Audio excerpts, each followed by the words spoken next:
লাগবে, সরে যাবেন দিন থেকে। ওলামায়ে কেরামে বদদোয়া নিলে দেখবেন দিন থেকে সরে গেছেন আপনি।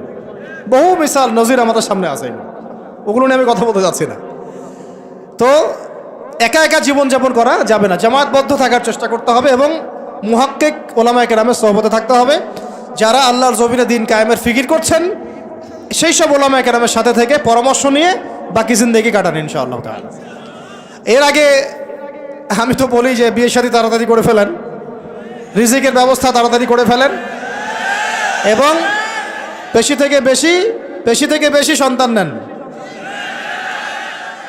এরও আগে কথা আছে, সেটা হলো দিনদারি থেকে প্রাধান্য দেন, দুনিয়াকে প্রাধান্য দিয়েন না, আপনি ক্ষতিগ্রস্ত হয়ে যাবেন। দিনদারি থেকে প্রাধান্য দিলে আপনার পরিবার হবে আপনার জন্য জান্নাতের একটা টুকরা ইনশাআল্লাহ। আর যদি দুনিয়াকে প্রাধান্য দেন ওই পরিবারই হবে জাহান্নামের টুকরা। আল্লাহ পাক আমাদের সবাইকে দিনদার জীবন সঙ্গিনী দান করেন। আর সন্তান নিতে হবে বেশি বেশি এবং সন্তান থেকে মানুষ করতে হবে একেবারে মুজাহিদ হিসেবে ছোটবেলা থেকেই। আমি তো বললাম যে শিক্ষা নিয়ে আমরা কাজ করছি, আপনি নিজেও কাজ করে দেখেন। শিক্ষা ব্যবস্থার একদম চরম দৈন্যতা আছে, এটাকে সংস্কার করার জন্য সবাইকে হাত লাগাতে হবে। সর্বোপরি হালাল খেতে হবে এবং আমর বিল মারুফ নাহি আনিল মুনকারের কাজ সবাইকেই করতে হবে ভাই, একজন দুজন করলে হবে না।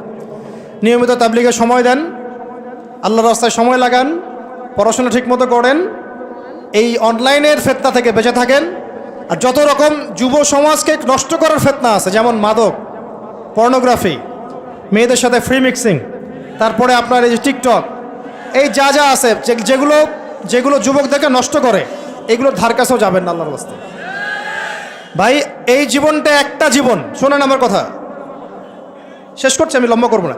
এই জীবনটা একটা জীবন ভাই, আপনাদেরকে বলছি, আমাদেরকে সবাইকে আমরা নিজেকে নসিহত করছি আর কি। জীবন একটা, কয়টা? একটা দিন চলে গেলে ফিরে আসবে না, একটা রাত চলে গেলে ফিরে আসবে না। আমরা যদি একবার কবরে চলে যাই ফিরে আসতে পারবো না।